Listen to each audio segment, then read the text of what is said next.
ओम नमः शिवाय। शिव पार्वती की जय। आप सभी भक्तों पर भगवान शिव माता पार्वती की कृपा सदैव बनी रहे। आप सभी भक्तों को श्रावण मास की हार्दिक शुभकामनाएं। आप सभी भक्तों का हमारे चैनल में बहुत बहुत स्वागत है।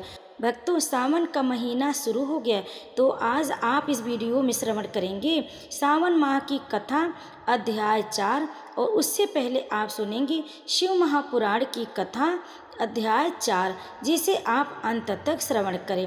भक्तों, शिव महापुराण की कथाओं का श्रवण करने मात्र से ही समस्त मनोकामनाएं पूर्ण हो जाती हैं। और भक्तों, वीडियो के अंत में आप सुनेंगे भगवान शिव के एक परम भक्त की कहानी, जो सच्ची भक्ति को दर्शाता है।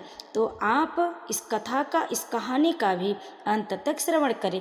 तो सबसे पहले आप श्रवण करें शिव महापुराण की कथा। प्रेम से बोलिए भगवान शिव माता पार्वती जी की जय। नारद जी ने पूछा, ब्रह्मा, पिता के यज्ञ में अपने शरीर का परित्याग करके दक्ष कन्या जगदम्बा सती देवी किस प्रकार गिरिराज हिमालय की पुत्री हुई, किस तरह अत्यंत उग्र तपस्या करके उन्हें पुनः शिव को ही पति रूप में प्राप्त किया, यह मेरा प्रश्न है। आप इस पर भली भांति और विशेष रूप से प्रकाश डालिए।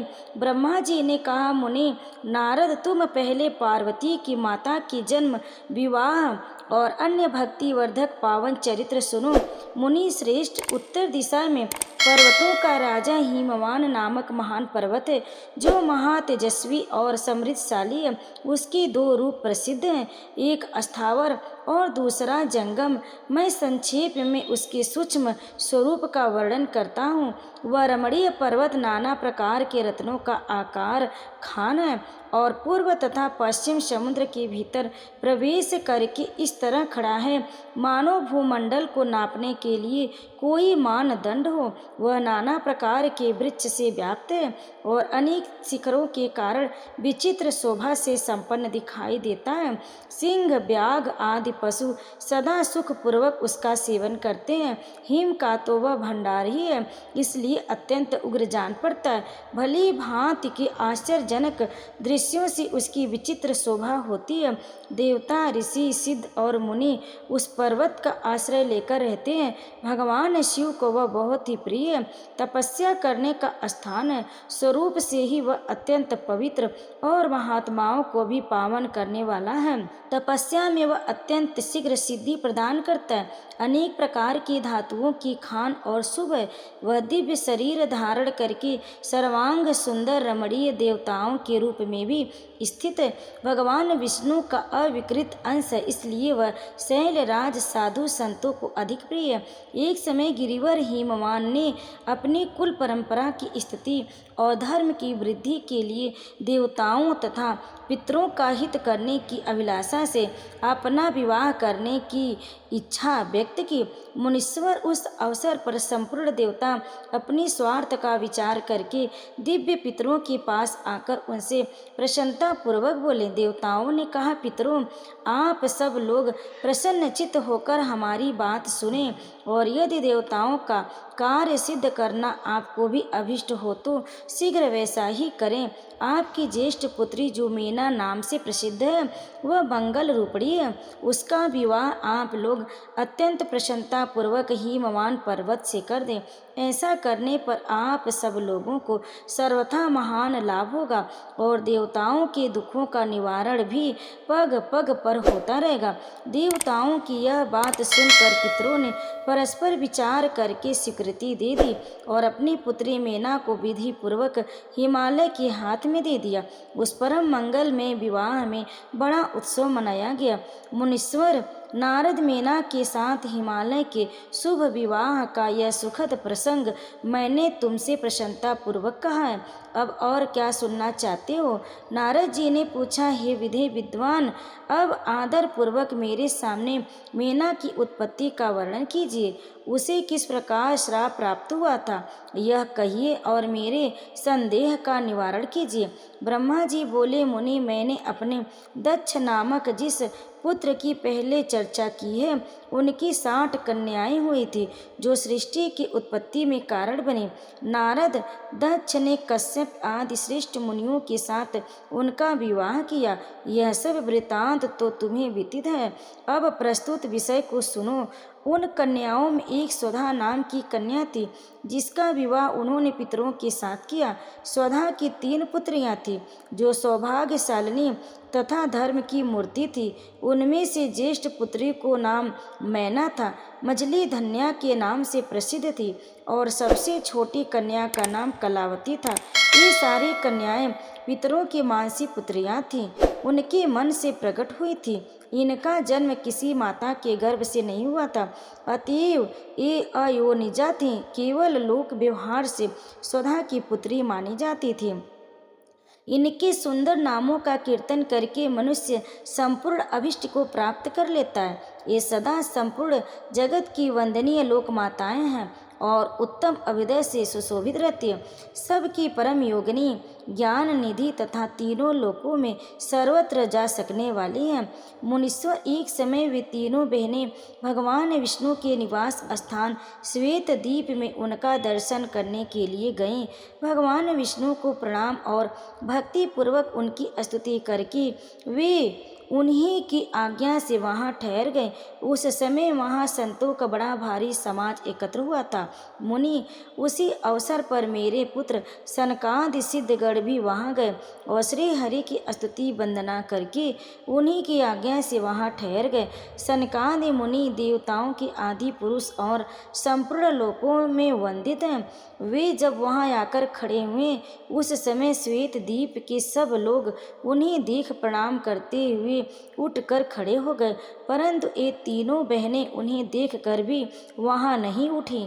इससे सनत कुमार ने उनको मर्यादा रक्षार्थ उन्हें स्वर्ग से दूर होकर नर स्त्री बनने का श्राप दे दिया। फिर उनकी प्रार्थना करने पर वे प्रसन्न हो गए और बोले, सनत कुमार ने कहा, पितरों की तीनों कन्याओं, तुम प्रसन्नचित्त होकर मेरी बात सुनो। यह तुम्हारे शोक का नाश करने वाली और सदा ही तुम्हें सुख देने वाली हैं। तुम में से जो ज्येष्ठ है वह भगवान विष्णु की अंशभूत हिमालय गिरी की पत्नी हो। उससे जो कन्या होगी वह पार्वती के नाम से विख्यात होंगी। पितरों की दूसरी कन्या योगिनी धन्या राजा जनक की पत्नी होंगी। उनकी कन्या के रूप में महालक्ष्मी अवतीर्ण होंगी जिनका नाम सीता होगा।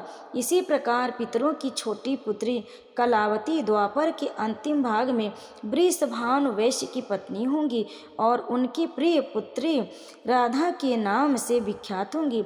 युगनी मेनका मेना पार्वती जी के वरदान से अपने पति के साथ उसी शरीर से कैलाश नामक परम पद को प्राप्त हो जाएंगी। धन्या तथा उनके पति जनक कुल में उत्पन्न हुए। जीवन मुक्त महायोगी राजा शीरध्वज लक्ष्मी स्वरूपा सीता के प्रभाव से वैकुंठ धाम में जाएंगे। वृषभानु के साथ वैवाहिक मंगल कृत्य संपन्न होने के कारण जीवन मुक्त योगिनी कलावती भी अपनी कन्या राधा के साथ गोलोक धाम में जाएंगी। इसमें संशय नहीं है। विपत्ति में पड़ी बिना कहाँ किनकी महिमा प्रकट होती है। उत्तम कर्म करने वाले पुण्य आत्मा पुरुष को संकट जब टल जाता है तब उन्हें दुर्लभ सुख की प्राप्ति होती। अब तुम प्रसन्नता पूर्वक मेरी दूसरी बात भी सुनो जो सदा सुख देने वाली है। मेना की पुत्री जगदम्बा पार्वती देवी अत्यंत दुस्सह तप करके भगवान शिव की पत्नी बनेंगी।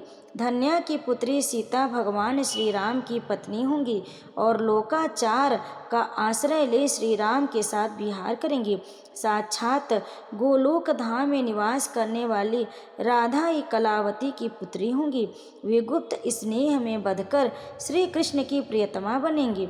ब्रह्मा जी कहते हैं, नारद इस प्रकार श्राप के ब्याज से दुर्लभ वरदान देकर सबके द्वारा प्रशंसित भगवान सनत कुमार मुनि भाइयों सहित वहीं अंतर ध्यान हो गए। तात पितरों की मानसी पुत्री वे तीनों बहनें इस प्रकार श्राप मुक्त हो सुख पाकर तुरंत अपने घर को चली गईं।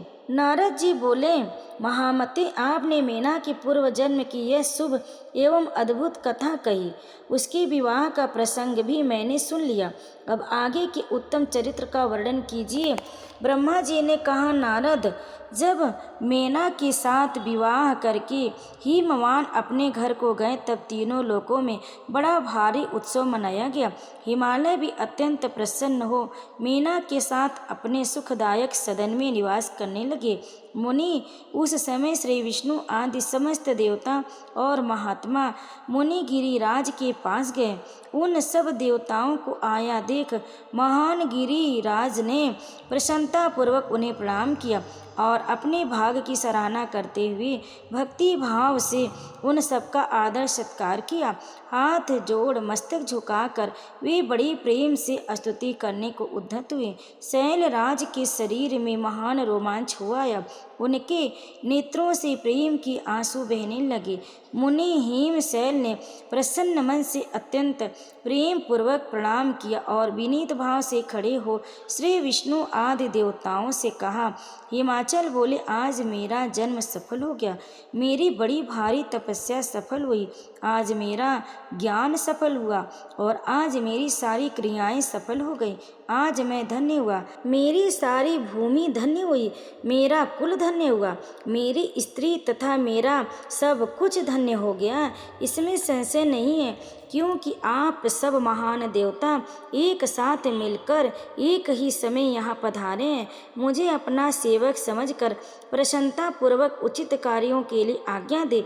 हिमगिरी का यह वचन सुनकर वे सब देवता बड़े प्रसन्न हुए और अपने कार्य की सिद्धि मनाते हुए बोले।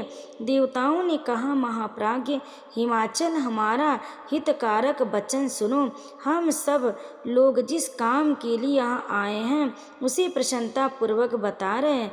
गिरिराज पहले जो जगदम्बा उमा दक्ष कन्या सती के रूप में प्रकट हुई थी और रुद्र पत्नी होकर सुदीर्घ काल तक इस भूतल पर क्रीड़ा करती रही, वे ही अंबिका सती अपने पिता से अनादर पाकर अपनी प्रतिज्ञा का स्मरण करके यज्ञ में शरीर त्याग अपने परम धाम को पधार गई। हिमगिरी, यह कथा लोक में विख्यात और तुम्हें भी विदित है। यदि वे सती पुनः तुम्हारे घर में प्रकट हो जाएं तो देवताओं का महान लाभ हो सकता है। ब्रह्मा जी कहते हैं, श्री विष्णु आदि देवताओं की यह बात सुनकर गिरिराज हिमालय मन ही मन प्रसन्न हो आदर से झुक गए और बोले, प्रभु ऐसा हो तो बड़ी सौभाग्य की बात है। तदंतर वे देवता उन्हें बड़ी आदर से उमा को प्रसन्न करने की विधि बताकर शिव सदा शिव पत्नी उमा की शरण में गए। एक सुंदर स्थित स्थान में स्थित समस्त देवताओं ने जगदम्बा का स्मरण किया और बारंबार प्रणाम करके वे वहां श्रद्धा पूर्वक उनकी स्तुति करने लगे। देवता बोले, शिवलोक में निवास करने वाली देवी उमे, जगदम्बे, सदाशिव, प्रिय, दुर्गी, महेश्वरी, हम आपको नमस्कार करते हैं। आप पावन शांत स्वरूप श्री शक्ति हैं, परम पावन पुष्टि हैं, अव्यक्त प्रकृति और महत्त्व ये आपकी ही रूप हैं। हम भक्ति पूर्वक आपको नमस्कार करते हैं। आप कल्याणमयी शिवा हैं, आपके हाथ भी कल्याणकारी हैं। आप शुद्ध, स्थूल, सूक्ष्म और सबका परम आश्रय हैं। अंतर विद्या और सुविद्या से अत्यंत प्रसन्न रहने वाली आप देवी को हम प्रणाम करते हैं। आप श्रद्धा हैं, आप धृति हैं, आप श्रेय हैं और आप ही सब में व्याप्त रहने वाली देवी हैं। आप ही सूर्य की किरणें हैं और आप ही अपने प्रपंच को प्रकाशित करने वाली हैं। ब्रह्मांड स्वरूप शरीर में और जगत के जीवों में रहकर जो ब्रह्मा से लेकर तृण पर्यंत संपूर्ण जगत की पुष्टि करती हैं, उन आदि देवी को हम नमस्कार करते हैं। आप ही वेद माता गायत्री हैं, आप ही सावित्री और सरस्वती हैं, आप ही संपूर्ण जगत के लिए वार्ता नामक वृत्ति हैं और आप ही धर्म स्वरूपी वेदरतई हैं। आप ही संपूर्ण भूतों में निद्रा बनकर रहती हैं, उनकी क्षुधा और तृप्ति भी आप ही हैं। आप ही तीसरा कांति, छवि, तुष्टि और सदा संपूर्ण आनंद को देने वाली है। आप ही पुण्यकर्ताओं के यहाँ लक्ष्मी बनकर रहती हैं और आप ही पापियों के घर सदा ज्येष्ठ लक्ष्मी की बड़ी बहन दरिद्रता के रूप में वास करती हैं। आप ही संपूर्ण जगत की शांति हैं। आप ही धारण करने वाली धात्री एवं प्राणों का पोषण करने वाली शक्ति हैं। आप ही पांचों भूतों के सार तत्व को प्रकट करने वाली तत्व स्वरूपा हैं। आप ही नीतियों की नीति तथा व्यवसाय रूपिणी हैं। आप ही सामवेद की गीति हैं। आप ही ग्रंथि हैं। आप ही यजुर मंत्रों की आहुति हैं। वेद की मात्रा तथा अथर्ववेद की परम गति भी आप ही हैं। जो प्राणियों के नाक, कान, नेत्र, मुख, भुजा, वक्ष, स्थल और हृदय में द्वितीय रूप से स्थित हो सदा ही उनके लिए सुख का विस्तार करती हैं। जो निद्रा के रूप में संसार के लोगों को अत्यंत सुभग प्रतीत होती हैं। वे देवी उमा जगत की स्थिति एवं पालन के लिए हम सब प्रसन्न हो। इस प्रकार जगत जननी सती साध्वी महेश्वरी उमा की स्तुति करके अपने हृदय में विशुद्ध प्रेम लिए वे सब देवता उनके दर्शन की इच्छा से वहां खड़े हो गए। ब्रह्मा जी कहते हैं, नारद, देवताओं की इस प्रकार स्तुति करने पर दुर्गम पीड़ा का नाश करने वाली जगत जननी देवी दुर्गा उनके सामने प्रकट हुई। वे परम अद्भुत दिव्य रत्नमय रथ पर बैठी हुई थी। उस श्रेष्ठ रथ में घुघरू लगे हुए थे और मुलायम बिस्तर बिछे थे। उनके श्री विग्रह का एक एक अंग करोड़ों सूर्य से भी अधिक प्रकाशमान और रमणीय था। ऐसे अवयवों से वे अत्यंत उदासित हो रही थी। सब ओर फैली हुई अपनी तेजो राशि के मध्य भाग में वे विराजमान थी। उनका रूप बहुत ही सुंदर था और उनकी छवि की कहीं तुलना नहीं थी। सदा शिव के साथ विलास करने वाली उन महामाया की किसी के साथ समानता नहीं थी। शिवलोक में निवास करने वाली वे देवी त्रिविध चिन्मय गुणों से युक्त थी। प्रकृति गुणों का अभाव होने से उन्हें निर्गुणा कहा जाता है। वे नित्य स्वरूपा हैं। वे दुष्टों पर प्रचंड कोप के करने के कारण चंडी कहलाती हैं, परंतु स्वरूप से शिवा कल्याणमयी हैं। सबकी संपूर्ण पीड़ाओं को नाश करने वाली तथा संपूर्ण जगत की माता हैं। वे ही प्रलय काल में महानिद्रा होकर सबको अपने अंक में सुला लेती हैं तथा वे समस्त स्वजनों भक्तों का संसार सागर से उद्धार कर देती हैं। शिवा देवी की तेजो राशि के प्रभाव से देवता उन्हें अच्छी तरह देख न सके। तब उनके दर्शन की अभिलाषा से देवताओं ने फिर उनका स्तवन किया। तदंतर दर्शन की इच्छा रखने वाले विष्णु आदि सब देवता उन जगदम्बा की कृपा पाकर वहां उनका सुस्पष्ट दर्शन कर सके। इसके बाद देवता बोले, अंबिके महादेवी, हम सदा आपके दास हैं। आप प्रसन्नता पूर्वक हमारा निवेदन सुने। पहले आप दक्ष की पुत्री रूप में अवतीर्ण हो। लोक में रुद्रदेव की वल्लभा हुई थी। उस समय आपने ब्रह्मा जी के तथा दूसरे देवताओं के महान दुख का निवारण किया था। तदंतर पिता से अनादर पाकर अपनी की हुई प्रतिज्ञा के अनुसार अपने शरीर को त्याग दिया और स्वधाम में पधार गई। इससे भगवान हर को भी बड़ा दुख हुआ था। महेश्वरी, आपके चले आने से देवताओं का कार्य पूरा नहीं हुआ, अतः हम देवता और मुनि व्याकुल होकर आपकी शरण में आए हैं। महेशानी शिवी, आप देवताओं का मनोरथ पूर्ण करें, जिससे सनत कुमार का वचन सफल हो। हे देवी, आप भूतल पर अवतीर्ण हो, पुनः रुद्रदेव की पत्नी हुई और यथा योग्य ऐसी लीला कीजिए जिससे देवताओं को सुख प्राप्त हो। देवी, इससे कैलाश पर्वत पर निवास करने वाले रुद्रदेव भी सुखी होंगे। आप ऐसी कृपा करें जिससे सब सुखी हों और सबका सारा दुख नष्ट हो जाए। ब्रह्मा जी कहते हैं, नारद, ऐसा कहकर विष्णु आदि सब देवता प्रेम में मग्न हो गए और भक्ति से विनम्र होकर चुपचाप खड़े रहे। देवताओं की यह स्तुति सुनकर शिवा देवी को भी बड़ी प्रसन्नता हुई। उनके हेतु का विचार करके अपने प्रभु शिव का स्मरण करती हुई भक्तवत्सला दयामयी उमा देवी उस समय विष्णु आदि देवताओं को संबोधित करके हंस कर बोली।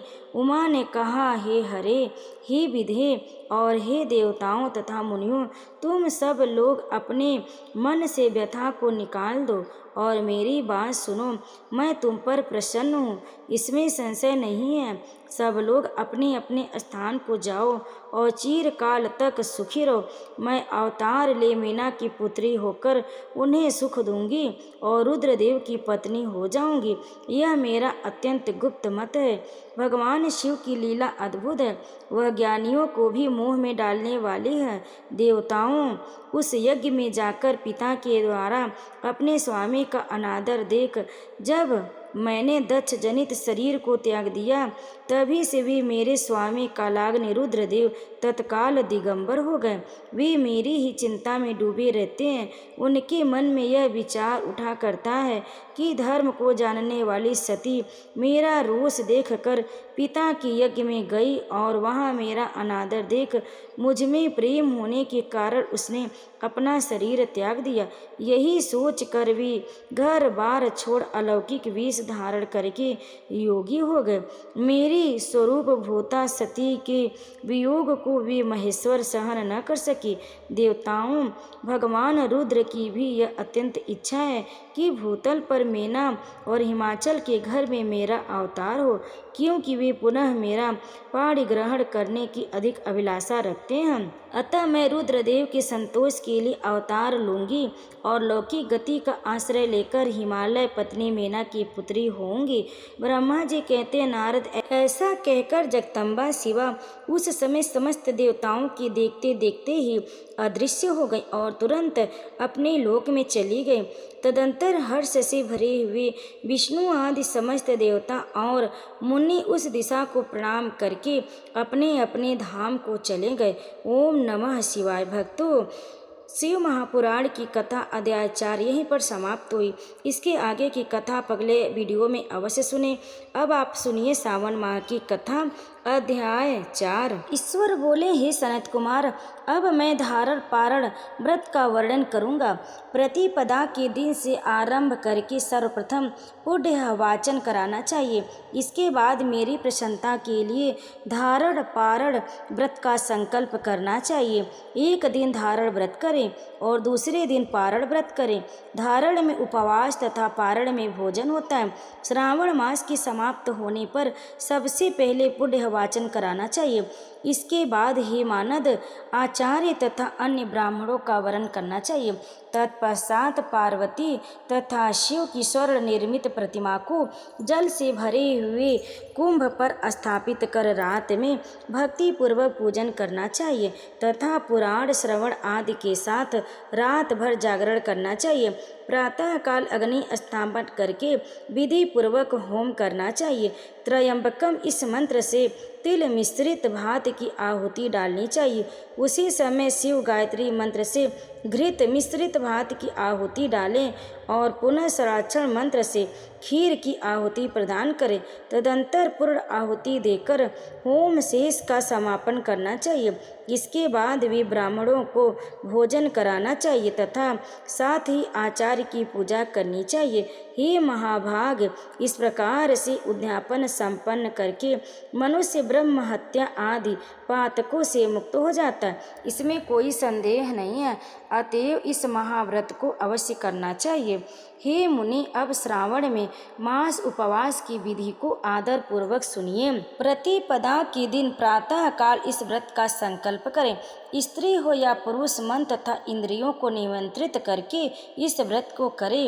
अमावस्या तिथि को लोक का कल्याण करने वाले वृषध्वज शंकर की अर्चना पूजा षोडश उपचार से करें।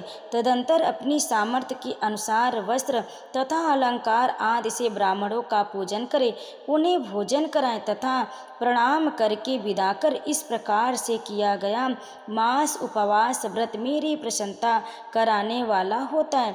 हे सनत कुमार, मनुष्यों को सभी सिद्धियां प्रदान करने वाले लक्ष्य संख्या परिमित रुद्रवर्ती व्रत के विधान को सावधान होकर सुनिए। अत्यंत आदर पूर्वक कपास के 11 तंतुओं से बत्तियां बनानी चाहिए वे रुद्रवर्ती नाम वाली बत्तियाँ मुझे प्रसन्न करने वाली हैं। मैं श्रावण मास में भक्ति पूर्वक दीवान की देव गौरीपति महादेव का इन 1,00,000 संख्या वाली बत्तियों से निराजन करूँगा। इस प्रकार श्रावण मास के प्रथम दिन विधि पूर्वक संकल्प करके महीने भर प्रतिदिन शिव जी का पूजन कर 1,000 बत्तियों से निराजन करें और अंतिम दिन 71,000 बत्तियों से निराजन करें अथवा प्रतिदिन 3,000 बत्तियां आदर पूर्वक अर्पण करें और अंतिम दिन 13,000 बत्तियां समर्पित करें अथवा एक ही दिन सभी 1,00,000 बत्तियों को मेरे समक्ष जलाएं। प्रचुर मात्रा में घृत में भिगोई जो स्निग्ध बत्तियां होती हैं वे मुझे प्रिय हैं। तत्पश्चात मुझ विश्वेश्वर का पूजन करके कथा श्रवण करें। सनत कुमार बोले, हे देव, हे जगन्नाथ, हे जगदानंदकारक, कृपा करके आप मुझे इस व्रत का प्रभाव बताइए। हे प्रभु, इस व्रत को सर्वप्रथम किसने किया तथा इसके उद्यापन में क्या विधि होती है? ईश्वर बोले, हे ब्रह्मपुत्र, व्रतों में उत्तम इस रुद्रवर्ती व्रत के विषय में सावधान होकर सुनिए। यह व्रत महापुण्यप्रद, सभी उपद्रवों का नाश करने वाला, प्रीति तथा सौभाग्य देने वाला है। पुत्र पौत्र समृद्धि प्रदान करने वाला, व्रत करने वाले के प्रति शंकर जी की प्रीति उत्पन्न करने वाला तथा परम पद शिव लोक को देने वाला है। तीनों लोकों में इस रुद्रवर्ती के समान कोई उत्तम व्रत नहीं है। इस संबंध में लोग एक प्राचीन दृष्टांत देते हैं। क्षिप्रा नदी के रम्य तट पर उज्जैनी नामक सुंदर नगरी थी। उस नगरी में सुगंधा नामक एक परम सुंदरी वीरांगना थी। उसने अपने साथ संसर्ग के लिए अत्यंत दुस्सह शुक्ल निश्चित किया था। 100 सुवर्ण मुद्रा देकर संसर्ग करने की शर्त रखी थी। उस सुगंधा ने युवकों तथा ब्राह्मणों को भ्रष्ट कर दिया था। उसने राजाओं तथा राजकुमारों को नग्न करके उनके आभूषण आदि लेकर उनका बहुत तिरस्कार किया था। इस प्रकार उस सुगंधा ने बहुत लोगों को लूटा था। उनके शरीर की सुगंध से कोस भर का स्थान सुगंधित रहता था। वह पृथ्वी तल पर रूप, लावण्य और कांति की मानव निवास स्थली थी। वह 6 रागों और 32 रागिनियों के गायन में तथा उनके बहुत से भेदों की भी गान क्रिया में अत्यंत कुशल थी। वह नित्य में रंभा आदि देवंगनाओं को भी तिरस्कृत कर देती थी और अपने एक एक पग पर अपनी गति से हाथियों तथा हंसों का उपहास करती थी। किसी दिन वह सुगंधा कटाक्षों तथा भौं चलान के द्वारा काम बाड़ों को छोड़ती हुई क्रीड़ा करने के विचार से क्षिप्रा नदी के तट पर गई। उसने ऋषियों के द्वारा सेवित मनोरम नदी को देखा। वहाँ कई विप्र ध्यान में लगे हुए थे तथा कई जप में लीन थे, कई शिव अर्चन में रत थे तथा कई विष्णु के पूजन में तल्लीन थे। हे महामुनि, उसने उन ऋषियों के बीच विराजमान मुनि वशिष्ठ को देखा। उनके दर्शन के प्रभाव से उसकी बुद्धि धर्म में प्रवृत्ति हो गई। जीवन तथा विशेष रूप से विषयों में उसकी विरक्ति हो गई। वह अपना सिर झुकाकर बार बार मुनि को प्रणाम करके अपने पांव की निवृत्ति के लिए मुनि श्रेष्ठ वशिष्ठ जी से कहने लगी। सुगंधा बोली, हे अनाथ नाथ, हे विपेंद्र, हे सर्व विद्या विशारद, हे योगीश, मैंने बहुत से पाप किए हैं। अतः हे प्रभु, उन समस्त पापों के नाश के लिए मुझे उपाय बताइए। ईश्वर बोले, हे सनत कुमार, उस सुगंधा के इस प्रकार कहने पर वे दीन वत्सल मुनि वशिष्ठ अपनी ज्ञान दृष्टि से उसके कर्मों को जानकर आदर पूर्वक कहने लगे। वशिष्ठ बोले, तुम सावधान होकर सुनो। जिस पुण्य से तुम्हारे पाप का पूर्ण रूप से नाश हो जाएगा, वह सब मैं तुमसे अब कह रहा हूँ। हे भद्रे, तीनों लोकों में विख्यात वाराणसी में जाओ। वहाँ जाकर तीनों लोकों में दुर्लभ महान पुण्य देने वाले तथा शिव के लिए अत्यंत प्रीतिकर रुद्रवर्ती नामक व्रत को उस स्थान में करो। हे भद्रे, इस व्रत को करके तुम परम गति को प्राप्त करोगे।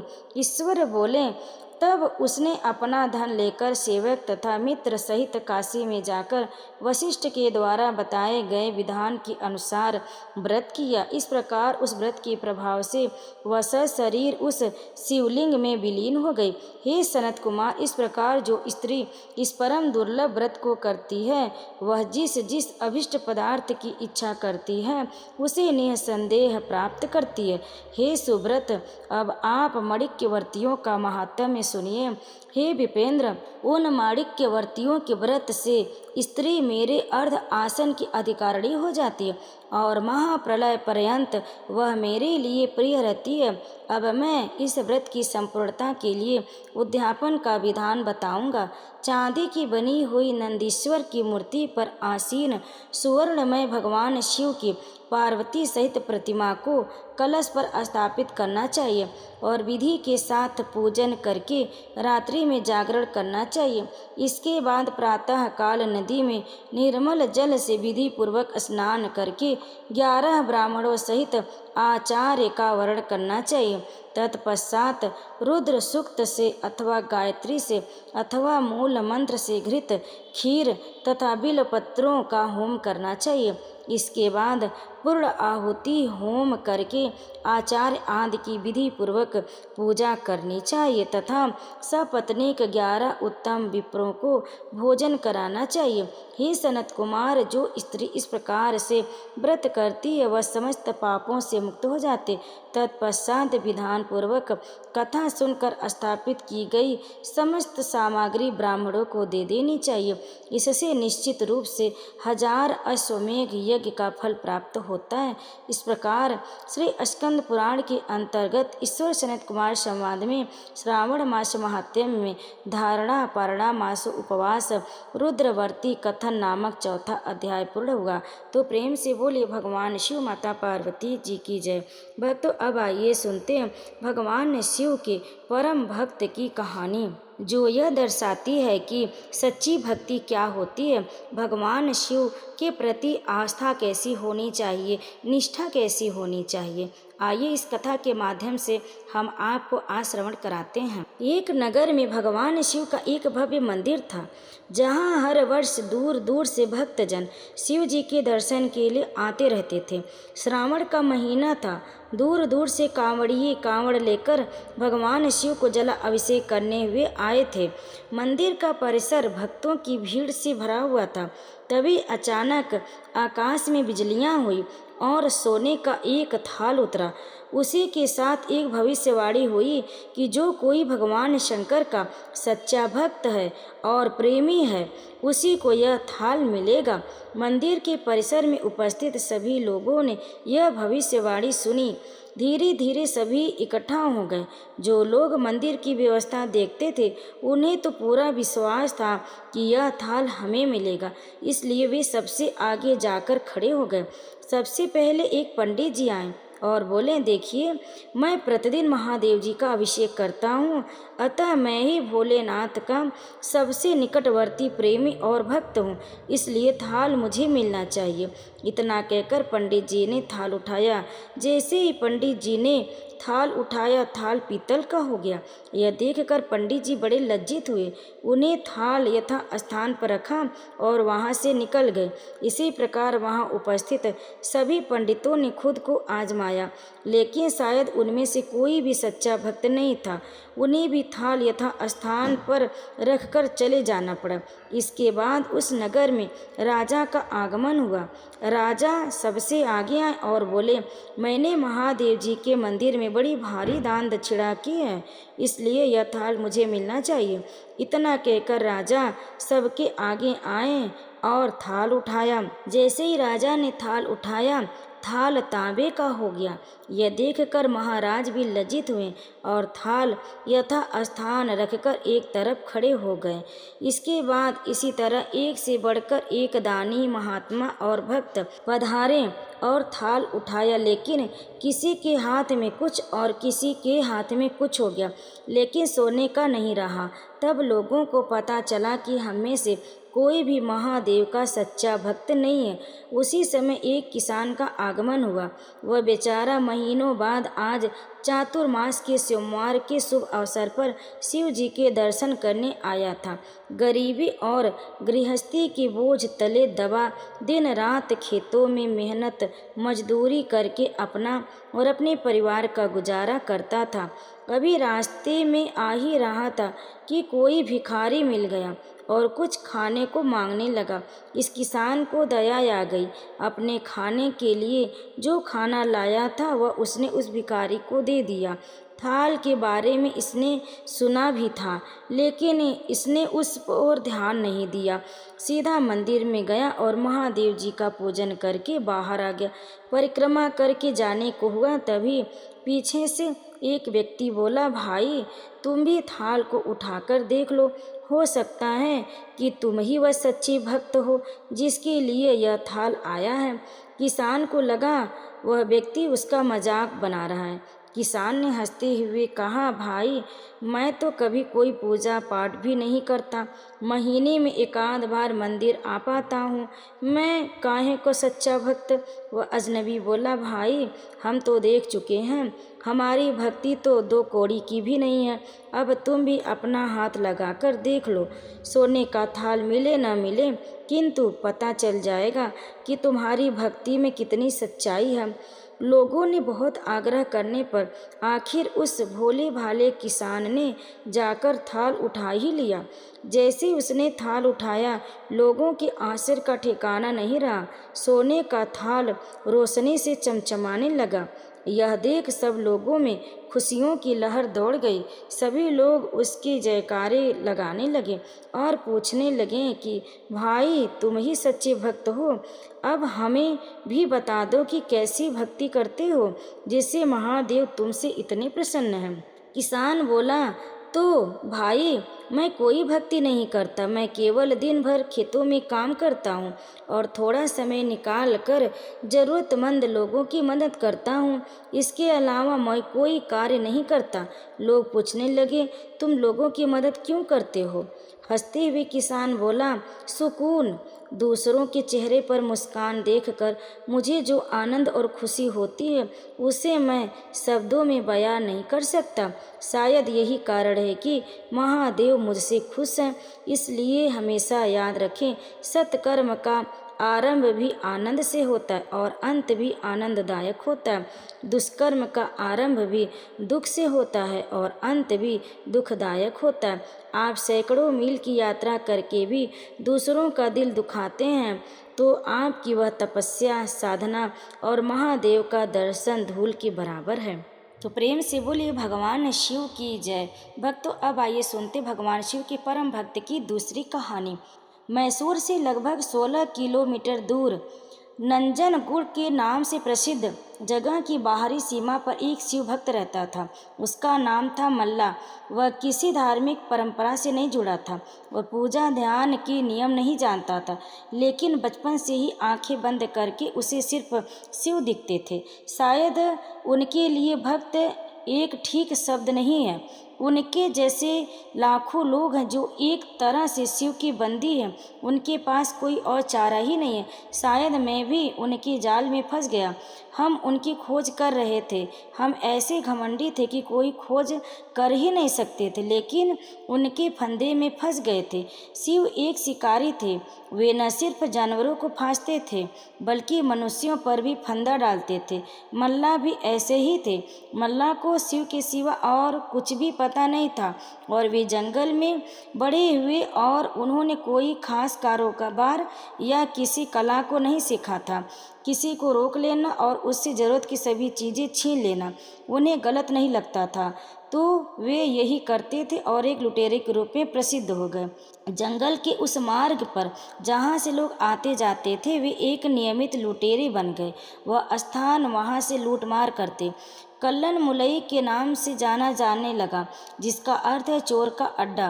पहले तो लोगों ने उन्हें बुरा भला कहा, लेकिन जब साल का अंत आया तो लूटा हुआ सारा धन उसने महाशिवरात्रि का उत्सव मनाने पर खर्च कर दिया। उसने लोगों के लिए एक बहुत बड़ा भोजन समारोह भी रखा। तो कुछ सालों बाद लोगों ने उन्हें एक महान भक्त मान लिया और उसने आप में दान देने लगे। जो लोग कुछ न देते उन्हें लूट मार करने में उन्हें कुछ गलत नहीं लगता था। फिर दो योगी जो भाई थे वहां आए और उन्होंने इस आदमी को देखा जो एक लुटेरा था और साथ ही महान शिव भक्त भी। आपकी शक्ति महान है, लेकिन आप जो कर रहे हैं उससे लोगों को तकलीफ होती। उन्होंने जवाब दिया, मैं यह सब शिव के लिए कर रहा हूँ, तो इसमें समस्या क्या है। तब उन योगियों ने मल्ला को ठीक से समझाया, उन्हें अलग बैठाया और उन्हें कुछ व्यवस्था की बातें सिखाई। उन्होंने उस जगह का नाम कल्ले मुलई से बदलकर मल्लन मुलई रख दिया। आज भी वह जगह मल्लन मुलई के नाम से जानी जाती। वहाँ उन्होंने महाशिवरात्रि का जो उत्सव शुरू किया वह अब उस स्थान की एक बड़ी परंपरा बन गई है। योगियों के साथ बैठने और लूट मार छोड़ देने के 1.5 साल के अंदर ही मल्ला को महासमाधि प्राप्त हो गई। इस तरह से उन्हें मुक्त कराने के बाद उन योगियों ने उसी दिन वहीं बैठकर अपने शरीर भी छोड़ दिए। अब वहाँ इन लोगों के लिए एक सुंदर धार्मिक स्थान बन गया। काबिनी नदी के तट पर उस स्थान का नाम आज भी अभी भी मल्लन मुलई ही है। तो यह थी भगवान शिव के एक परम भक्त की कहानी। तो भक्तों, वीडियो में अंत तक बने रहने के लिए आप सभी भक्तों का बहुत बहुत धन्यवाद।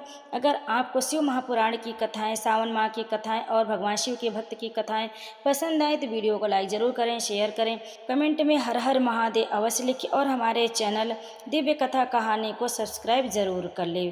तो प्रेम से बोलिए भगवान शिव की जय, माता पार्वती की जय, हर हर महादेव। आप सभी भक्तों को श्रावण मास की हार्दिक शुभकामनाएं।